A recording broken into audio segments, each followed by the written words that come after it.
Assalamualaikum warahmatullahi wabarakatuh. Adik-adik sekalian, hari ini adalah pertemuan pertama kita pada pelajaran kimia. Yang pertama, tentu pembelajaran ini terasa asing ya, karena kita tidak bertatap langsung di dalam kelas, tetapi kita bertatap melalui jaringan internet. Tetapi saya yakin adik-adik sekalian tidak akan mengurangi rasa antusias untuk belajar. Hari ini kita akan mulai pelajaran pertama kita, yaitu pengenalan ilmu kimia.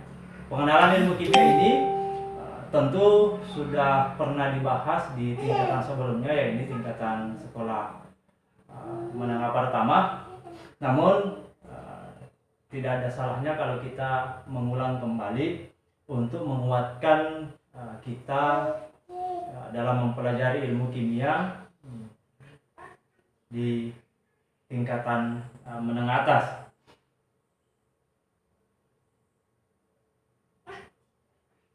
Oke, yang akan kita bahas hari ini adalah ilmu kimia dan peranannya, atau peranan ilmu kimia dalam kehidupan sehari-hari. Maka kita akan mulai dengan pengenalan kimia, apa itu sebenarnya ilmu kimia, bagaimana sejarahnya, kemudian apa yang menjadi objeknya, dan bagaimana cara mempelajarinya. Jadi kita mengenal, kemudian kita mengetahui apa objeknya, kemudian yang ketiga bagaimana caranya mempelajari ilmu kimia. Jadi inilah 3 materi inti yang akan kita bahas pada pertemuan pekan ini.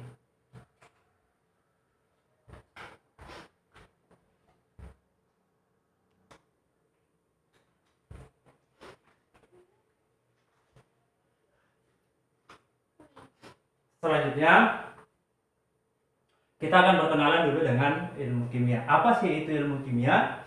Ilmu kimia itu berasal dari bahasa Arab kimia, yang artinya perubahan zat. Awalnya kimia itu diperkenalkan oleh seorang ilmuwan yang bernama Jabir Ibnu Hayyan. Pada masa itu di abad ke-9 Masehi, kimia masih bernama alkimia. Diperkenalkan oleh Jabir Ibnu Hayyan. Jika adik-adik ingin mengenal sosok Jabir Ibnu Hayyan, maka bisa browsing di internet, ketik Jabir Ibnu Hayyan, maka akan ditampilkan oleh Google. Kalau Anda pakai Google, itu biografi tentang Jabir Ibnu Hayyan. Nah, secara umum kimia, itu ini definisinya ya. Secara umum kimia itu akan mempelajari tentang struktur, sifat, perubahan, serta energi yang menyertai perubahan materi tersebut. Jadi yang akan kita bahas di sini adalah perubahan materi atau zat. Jadi konsep dari ilmu kimia itu sangat sederhana, yakni hanya akan membahas tentang struktur atau komposisi struktur atau susunan ya, kemudian sifatnya, perubahannya, energi yang menyertai perubahan tersebut. Jadi adik-adik harus paham bahwa kimia itu membahas segala sesuatu yang berkaitan dengan materi, mulai dari struktur, kemudian sifat, kemudian perubahan, dan yang terakhir adalah ada energi yang menyertai perubahan tersebut. Kemudian selanjutnya kita akan bahas satu-satu tentang materi, karena objek kajiannya tadi adalah materi. Jadi kita akan bahas apa itu materi, bagaimana sifat materi, bagaimana penggolongan materi, dan perubahan materi. Kita mulai dari yang pertama. Apa sih yang dimaksud dengan materi? Nah, pasti adik-adik ada yang sudah tahu, ada juga yang belum. Nah, melalui kesempatan ini kita akan mencoba untuk menjelaskan secara sederhana apa sih sebenarnya itu materi. Jika adik-adik ditanya apa itu materi, berarti Anda harus ingat, oh ini pasti berkaitan dengan kimia, karena kimia itu membahas tentang materi. Nah, coba perhatikan. Materi adalah segala sesuatu yang memiliki massa dan menempati ruang. Jadi, apapun itu, jika dia memiliki massa dan dia menempati ruang, maka dia pasti materi. Menempati ruang, bahasa lainnya adalah memiliki volume. Jadi semua yang memiliki massa itu kan bisa ditimbang ya. Semua yang punya massa atau punya berat dan dia memiliki volume atau menempati ruang, maka dia disebut dengan materi. Contoh materi apa? Saya yakin adik-adik sudah ada yang tahu ya. Nah, yang pertama, yang sederhana saja kita sebutkan dulu ya. Yang pertama ada batu. Batu itu termasuk materi. Mengapa dia termasuk materi? Karena batu punya massa atau punya berat. Kemudian yang kedua, dia menempati ruang. Kemudian yang kedua apa? Yang kedua air. Ya, air itu juga termasuk materi. Ya, air itu juga termasuk materi karena dia memiliki berat atau punya massa dan dia juga memiliki volume. Kemudian apa lagi? Udara. Udara itu juga termasuk materi. Mengapa?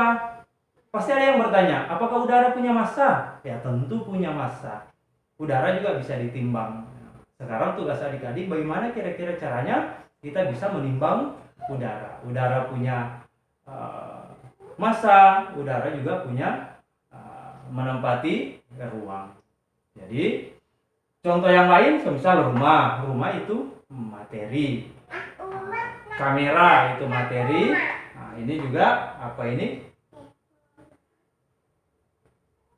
Paprika ya. Ini paprika juga termasuk materi. Jadi semua yang bisa diamati, kalau dia bisa diamati berarti dia menempati ruang ya. Nah, itu juga semuanya termasuk materi. Selanjutnya, nah, itu tadi definisi materi. Nah, materi adalah segala sesuatu yang memiliki massa dan memiliki volume atau menempati ruang. Sekarang yang kedua, sifat materi. Ingat, kimia mempelajari tentang susunan atau struktur, sifat, perubahan, serta energi yang menyertai perubahan tersebut.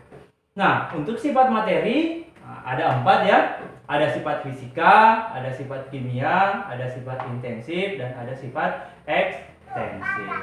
Tentu adik-adik sudah paham apa itu sifat fisika, apa itu sifat kimia ya, karena sudah pernah dipelajari di tingkatan sebelumnya. Nah, sifat fisika, contohnya ya, ada titik dilele, ada titik didih, ada massa jenis, itu semuanya adalah sifat fisika. Contoh yang lain, dia dapat menghantarkan arus listrik, itu juga sifat fisika. Bagaimana wujudnya, itu juga termasuk sifat fisika. Lantas mana sifat kimia? Sifat kimia itu berkaitan dengan bagaimana, apakah dia mudah berkarat, apakah dia reaktif, bagaimana keelektronegatifannya, bagaimana jari-jari atomnya. Itu semua adalah sifat-sifat kimia. Jadi adik-adik harus bisa membedakan antara sifat fisika dan sifat kimia. Kalau sifat fisika itu berkaitan dengan keadaan fisiknya, bagaimana wujudnya, bentuknya, bagaimana titik lelenya, titik didihnya, massa jenisnya, kerapatannya ya. Kemudian sifat kimia berkaitan dengan perubahan materi menjadi materi yang lain. Apakah dia mudah berkarat, bagaimana reaktivitasnya, kereaktifannya ya. Nah, ini contoh-contoh sifat fisika dan sifat kimia. Tentu masih banyak yang lain ya, sifat fisika dan sifat kimia. Adik-adik bisa browsing di internet atau membaca buku untuk memahami antara sifat fisika dan sifat kimia. Selanjutnya ada lagi yang namanya sifat intensif dan sifat ekstensif. Sifat intensif dan sifat ekstensif. Sifat intensif itu adalah sifat yang hanya bergantung pada jumlah. Bisa berupa massa, bisa berupa volume, panjang dan sebagainya ya. Jadi dia bisa diukur. Kalau dia intensif berarti bisa diukur. Kalau ekstensif, tidak bergantung pada jumlah seperti warnanya, massa jenisnya, kerapatannya, elektronegatifannya dan sebagainya. Jadi adik-adik harus bisa membedakan antara sifat intensif dan sifat ekstensif. Sama halnya juga sifat fisika dan sifat kimia. Selanjutnya, nah, ini penggolongan materi. Nah, kita sudah bicara tentang penggolongan materi. Penggolongan materi berarti bicara tentang struktur. Materi ada satunggal, ada campuran. Satunggal itu terdiri dari unsur, senyawa, kemudian campuran terdiri dari campuran homogen, campuran heterogen, dan campuran koloid. Di kelas 2 atau di kelas 11 kita akan belajar ini ya. Ada namanya larutan, ada namanya suspensi, ada namanya koloid. Kalau satunggal ada unsur, ada senyawa. Nah, senyawa di sini yang dimaksud ya molekul ya. Kemudian ada unsur logam, ada unsur non logam, ada metaloid atau semi logam. Nah, kalau kita berbicara tentang struktur materi, apa sih itu struktur materi? Berarti kita bicara tentang apa yang menyusun materi itu. Kalau kita analogikan dengan rumah, nah, kira-kira yang menyusun rumah apa? Ada batu kali, ada semen, ada batu bata, ada kayu, kemudian ada kaca, ada pasir, ada logam yang dijadikan sebagai atap. Nah, kalau kita bicara tentang materi, apa yang menyusun materi itu? Nah, yang menyusun materi bisa satunggal, bisa juga campuran. Kalau dia satunggal, berarti ada unsur atau senyawa. Kalau campuran, bisa larutan, bisa suspensi, dan bisa koloid. Nah, itu sudah selesai ya. Jadi, berbicara tentang struktur, berarti kita bicara tentang satunggal atau campuran.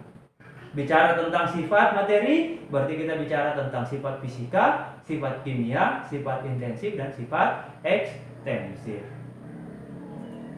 Selanjutnya, satunggal. Apa itu satunggal? Satunggal itu adalah zat yang terdiri dari satu jenis materi. Contohnya, unsur. Kalau unsur, zat yang paling sederhana. Contoh oksigen dan hidrogen. Nah, berapa banyak jenis unsur? Kalau adik-adik buka tabel periodik, maka di situ akan nampak jumlah unsur sebanyak 118 ya. Contohnya ada oksigen dan ada hidrogen. Kemudian senyawa. Senyawa itu adalah gabungan unsur yang saling berikatan secara kimia.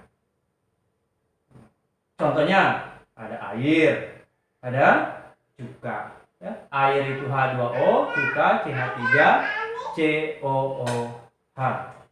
Ini contoh dari senyawa, artinya ada dua unsur yang bergabung membentuk satu zat baru. Kalau ini satunggal atau zat yang paling sederhana. Kalau H bergabung dengan O, maka dia akan membentuk H2O dan sebagainya ya. Itu nanti kita akan pelajari di materi selanjutnya. Selanjutnya partikel senyawa. Nah, senyawa ini perhatikan saja ya. Nah, ini untuk air. Jadi ada dua unsur yang berbeda bergabung. Nah, ini juga ada dua unsur yang berbeda ya. Ada Na, ada Cl membentuk garam dapur. Ini ada H, ada O membentuk H2O. Nah, mudah-mudahan sampai di sini adik-adik bisa paham ya tentang materi kita.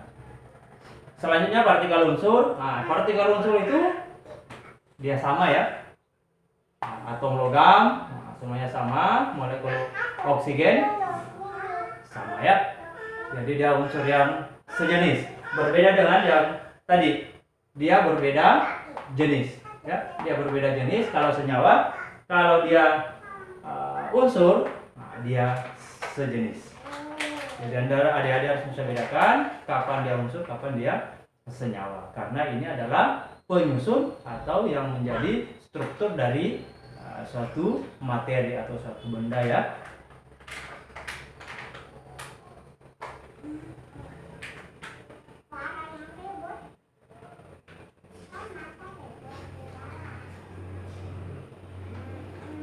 Selanjutnya ada campuran. Campuran itu terdiri dari 2 jenis atau lebih materi, tetapi dia tidak berlangsung secara reaksi kimia. Contoh, ada pasir, ada air dimasukkan ke dalam air, kemudian diaduk, itu namanya campuran pasir dengan air, tidak bereaksi atau tidak menghasilkan zat baru. Kemudian larutan, campuran homogen yang tidak dapat dibedakan lagi antara pelarut dan zat terlarut. Contoh, gula dilarutkan dalam air.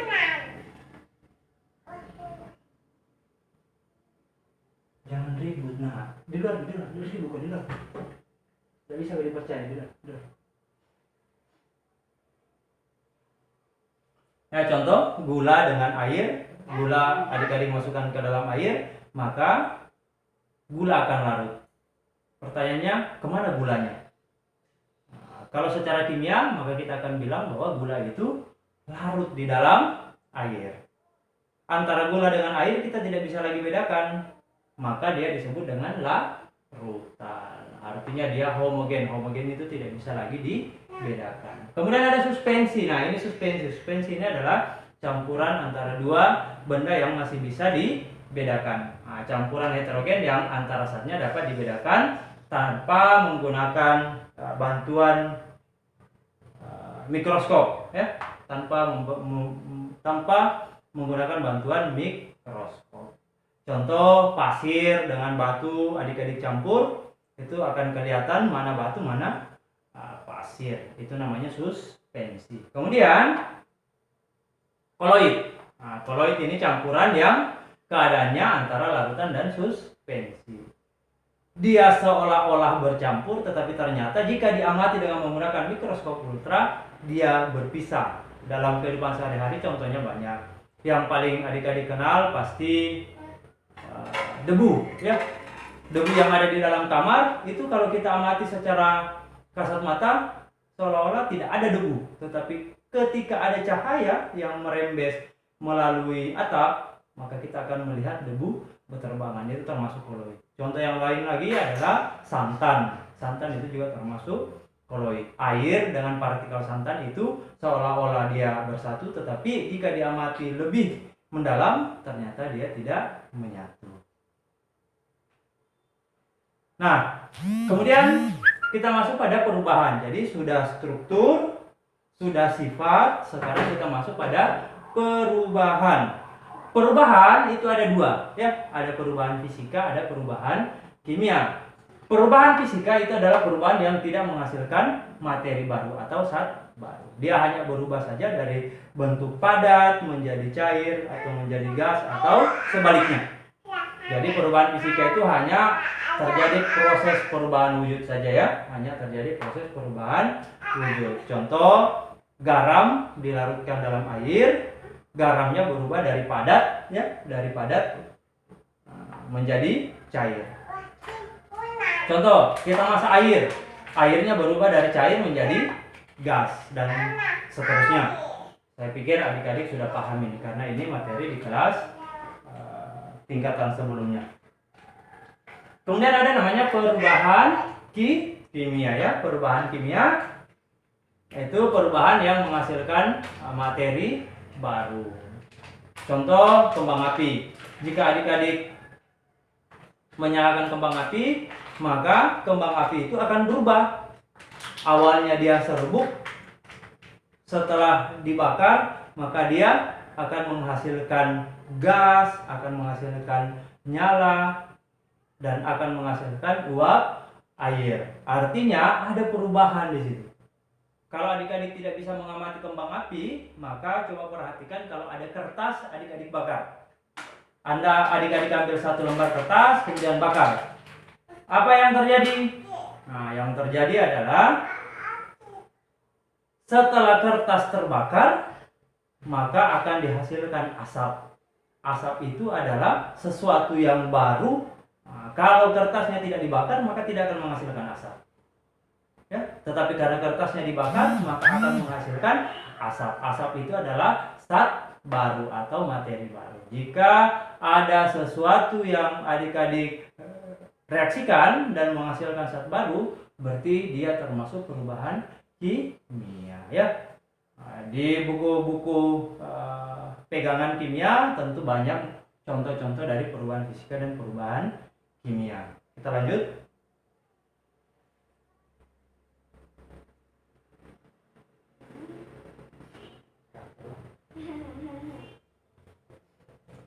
Apa sih manfaat dari belajar kimia? Nah, manfaat dari belajar kimia ya.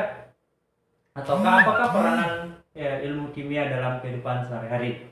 Nah, banyak kita jumpai semisal ada pestisida, ada deterjen, kemudian ada fenomena perkaratan logam. Ini semua menjadi objeknya kimia.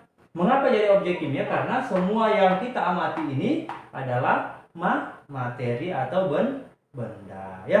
Jadi apa manfaatnya? Yang pertama manfaatnya dengan ditemukannya deterjen, maka memudahkan kita dalam membersihkan pakaian ya. Yang awalnya jika tidak menggunakan deterjen, kita membutuhkan waktu yang cukup lama untuk membersihkan pakaian dari noda, tetapi karena adanya deterjen, maka semakin memudahkan kita dalam membersihkan pakaian. Contoh yang lain, perkaratan ini sangat mengganggu.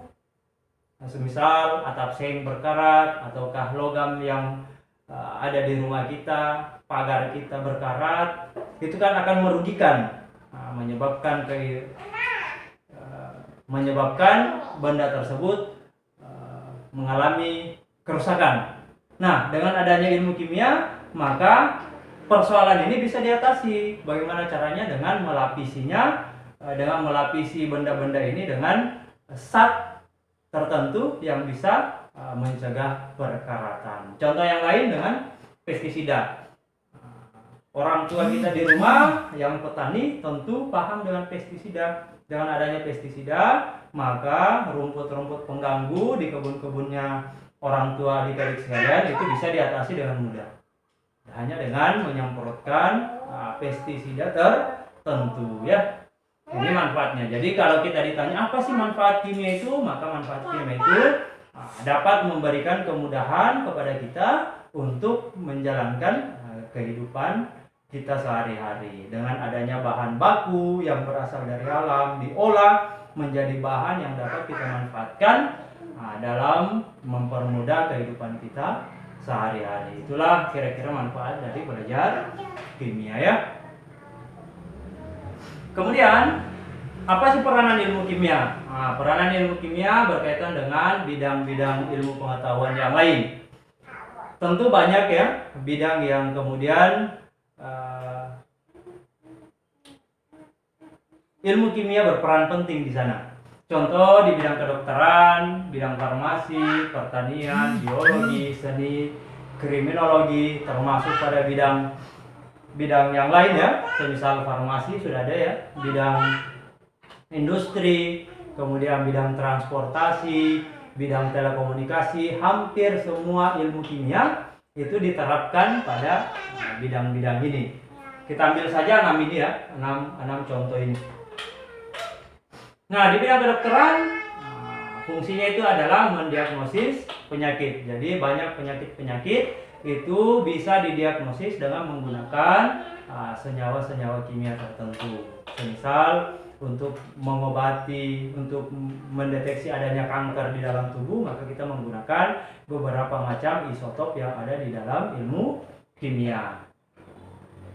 Kimia farmasi berbicara tentang obat-obatan. Jika kita baca label obat-obatan yang ada di rumah sakit atau yang ada di apotek, maka hampir seluruhnya adalah senyawa-senyawa kimia. Obat-obatan itu disusun atas 1 atau 2 atau beberapa senyawa kimia. Jadi ini ilmu kimia sangat berpengaruh pada bidang farmasi, pada bidang kedokteran juga ya. Selanjutnya pada bidang pertanian tentu kita kenal ada pupuk, kita kenal ada pestisida ya, yang membantu para petani untuk meningkatkan produksi pertaniannya. Apa jadinya kalau tanaman kita tanpa pupuk? Maka dia akan mengalami perlambatan dalam tumbuh dan berkembang. Pada bidang biologi, untuk mengidentifikasi virus, maka digunakan senyawa-senyawa tertentu yang berasal dari bidang kimia, ya.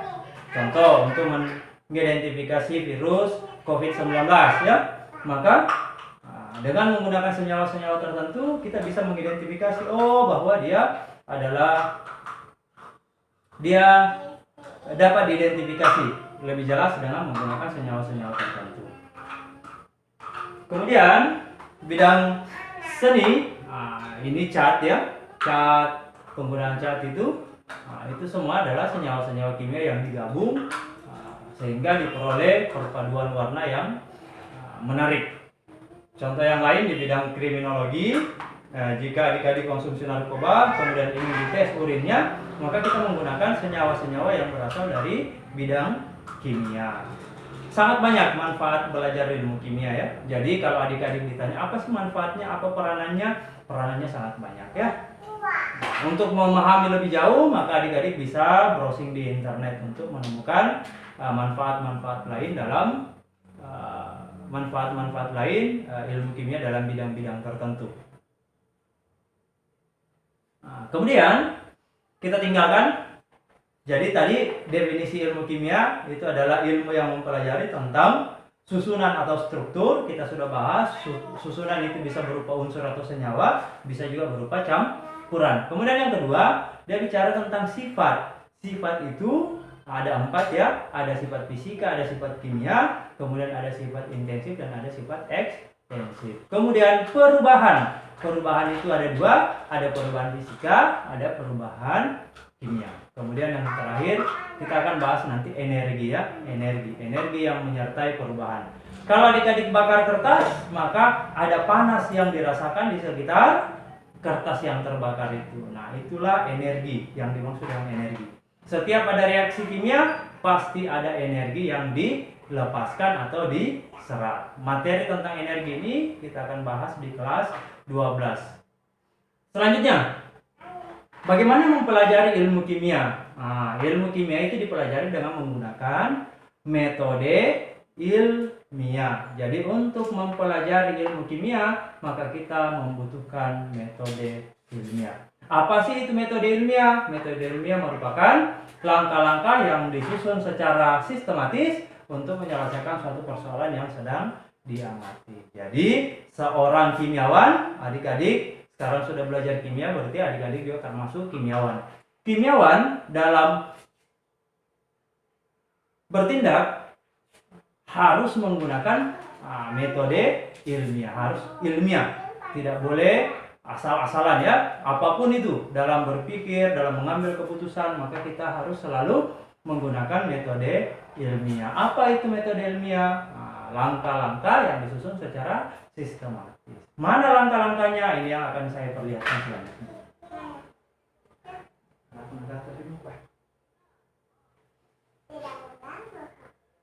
Ya, beribu.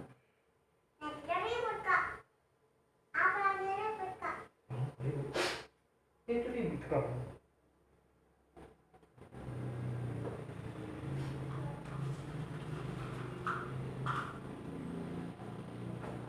Nah, ini adalah langkah-langkah dari metode ilmiah, ya. Yang pertama, pengamatan. Jadi adik-adik jika berjalan-jalan ke suatu tempat, maka adik-adik pasti akan mengamati.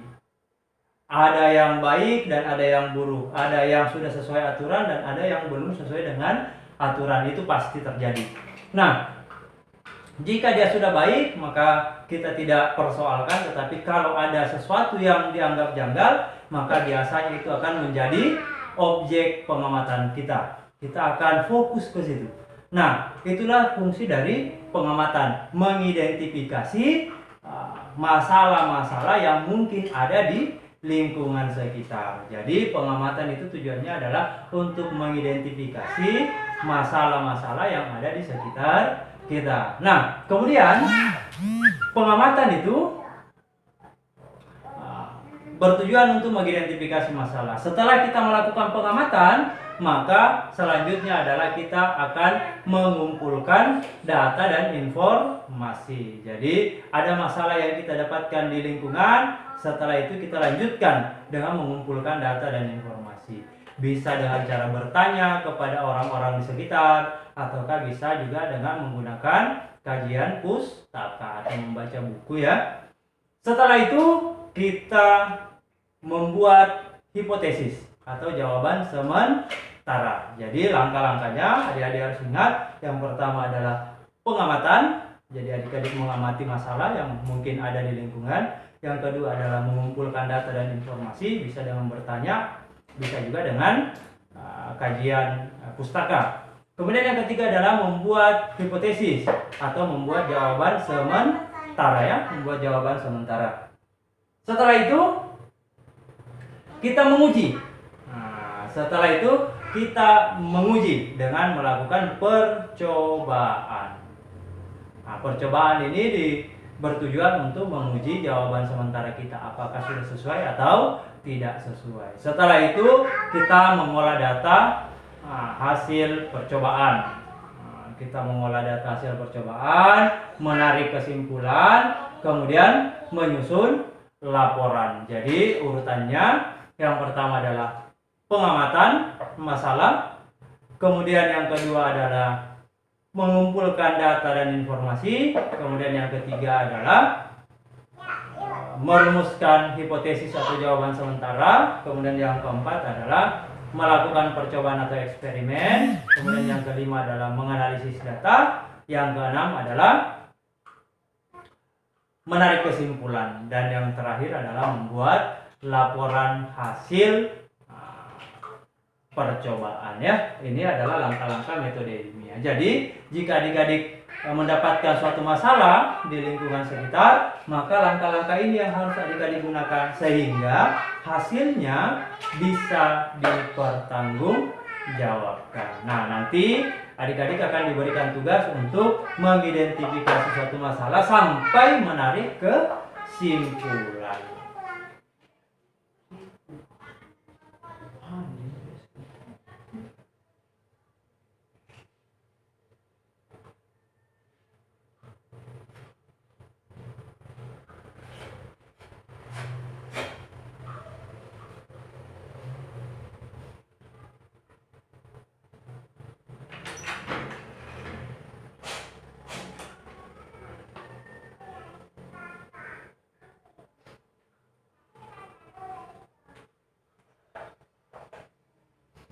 Selanjutnya, bagian terakhir dari materi ini adalah di manakah kimia-kimia itu bekerja. Jika adik-adik bertanya di manakah kimia bekerja, maka jawabannya adalah laboratorium kimia. Jadi kimia mengambil sampel di lingkungan, kemudian dibawa di laboratorium untuk dilakukan percobaan atau praktikum ya. Nah,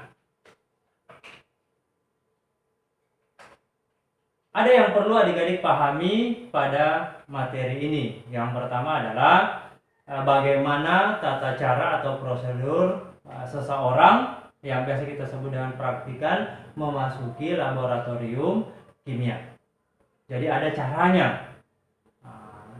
Sama halnya kalau kita mau ke masjid, kita menggunakan sarung, kita menggunakan baju yang bersih, kopiah dan sebagainya. Kalau kita mau ke pasar, kita membawa barang belanjaan.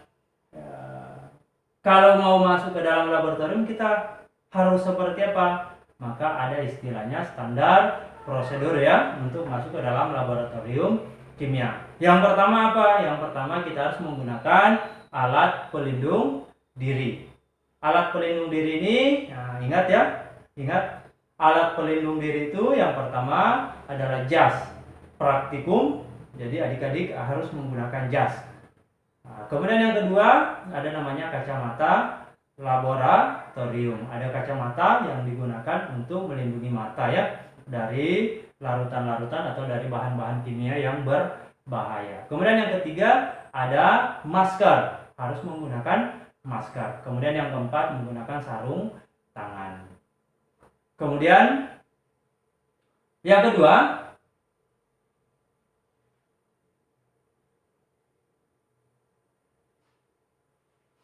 setelah kita menggunakan pelindung diri dengan baik, maka yang kedua kita harus berkenalan dengan alat-alat yang ada di laboratorium. Adik-adik harus ingat bahwa alat-alat di laboratorium itu ada yang terbuat dari kaca, ada yang terbuat dari plastik, ada juga yang mengandung aliran listrik. Sehingga dalam penggunaannya kita harus berhati-hati agar terhindar dari kecelakaan kerja selama di laboratorium. Nah, beberapa alat yang umum, contohnya ada namanya labu ukur atau labu takar ya. Labu takar atau labu ukur ini digunakan untuk membuat larutan. Jadi nanti tugas adik-adik menentukan jenis alat, kemudian apa kegunaannya. Tetapi bukan yang ditampilkan di sini. Jadi adik-adik cari browsing atau baca buku alat-alat yang lain selain yang ditampilkan di slide ini ya. Ada tabung reaksi dan rak tabung reaksi, fungsinya sebagai tempat reaksi dalam jumlah yang kecil ya, atau dalam jumlah yang sedikit. Kemudian ada namanya penjepit tabung reaksi. Fungsinya adalah untuk menjepit tabung reaksi. Ada gelas kimia untuk menyimpan larutan dan sebagainya. Kemudian ada Laberle-Meyer, itu digunakan untuk titrasi. Kemudian ada labu ukur atau gelas ukur ya. Gelas ukur ini digunakan untuk mengukur larutan yang akan kita gunakan dalam percobaan. Kemudian ada pipet gondok. Pipet gondok ini sebenarnya sama fungsinya ini ya. Nah, ini sama fungsinya ya. Ini untuk mengambil sejumlah larutan dari tempat-tempat yang dianggap larutannya berbahaya ya. Nah, pipet gondok ini lebih akurat, ini sangat akurat. Jadi pipet gondok itu kita gunakan biasa untuk mengambil larutan ya dari larutan-larutan yang biasanya berbahaya. Kalau ini biasa digunakan untuk larutan-larutan yang tidak berbahaya atau tingkat bahayanya lebih sedikit. Selanjutnya, setelah kita memahami beberapa bahan-bahan alat-alat kimia, maka kita sekarang memahami karakteristik bahan-bahan kimia. Ingat, bahan kimia itu pada umumnya berbahaya, tetapi ada pula yang tidak berbahaya. Nah, untuk bahan-bahan yang berbahaya biasanya digunakan label seperti ini ya. Tentu adik-adik sudah tahu, ini gambar tengkorak, berarti ini pasti sifatnya beracun. Kalau ini gambar serpihan-serpihan, berarti ini pasti mudah meledak. Kalau yang ini gambar api, berarti mudah terbakar. Kalau yang ini, dia sangat oksidasi ya, dia pengoksidasi yang kuat. Kalau yang ini, dia bersifat karsinogenik ataukah dapat memicu kanker. Jadi jika ada yang tanda seperti ini, hati-hati ya, karena ini bisa memicu kanker. Ini bersifat korosif ya, korosif. Kalau terkena kulit maka akan menyebabkan luka bakar atau melepuh. Kemudian yang ini menyebabkan iritasi. Ini korosif, ini beracun, mudah terbakar, menyebabkan memicu kanker. Ini pengoksidasi kuat dan ini mudah meledak ya. Adik-adik ketika memahami karakteristiknya berarti harus tahu bagaimana memperlakukan bahan-bahan ini. Contoh yang mudah meledak, jangan didekatkan dengan panas. Jangan disimpan di tempat yang terkena cahaya matahari langsung karena pasti akan memicu ledakan. Contoh yang lain, bahan-bahan kimia yang sifatnya beracun. Jangan disentuh tanpa menggunakan pelindung diri. Tidak tanpa menggunakan kaos tangan atau tanpa menggunakan masker, karena jika terhirup atau tertelan dapat menyebabkan keracunan. Contoh yang lain yang mudah terbakar, di stasiun pengisian bensin itu ada gambar seperti ini, dilarang menyalakan api. Kenapa? Karena bensin itu adalah bahan yang sangat mudah terbakar ya. Jadi adik-adik harus paham bagaimana cara memperlakukan bahan-bahan kimia jika ada label-label seperti ini ya. Dan mudah-mudahan sampai setelah mempelajari materi ini, adik-adik sudah lebih paham tentang karakteristik bahan kimia, alat-alat kimia, bagaimana sebaiknya berperilaku ketika memasuki laboratorium kimia. Nah, itulah tadi paparan materi untuk bab ini. Kita akan diskusikan materi ini melalui grup WA yang telah kita buat masing-masing ya. Kelas masing-masing sudah buat. Mudah-mudahan sedikit banyak penjelasan ini bisa menjadi pengantar untuk berdiskusi.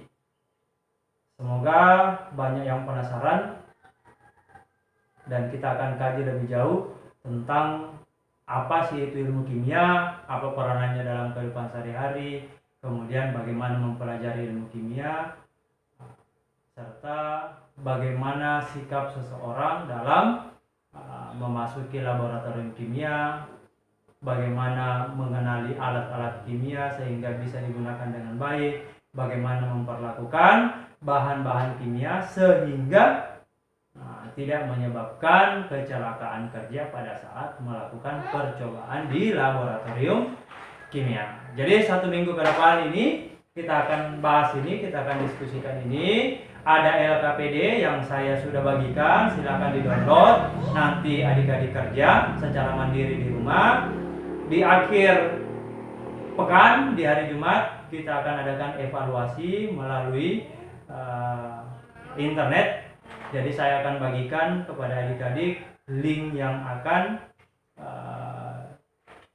mengarahkan adik-adik untuk menyelesaikan evaluasi selama 1 pekan ini. Saya akhiri dengan ucapan Assalamualaikum warahmatullahi wabarakatuh. Terima kasih atas perhatiannya. Mudah-mudahan materi ini bisa bermanfaat buat adik-adik. Terima kasih.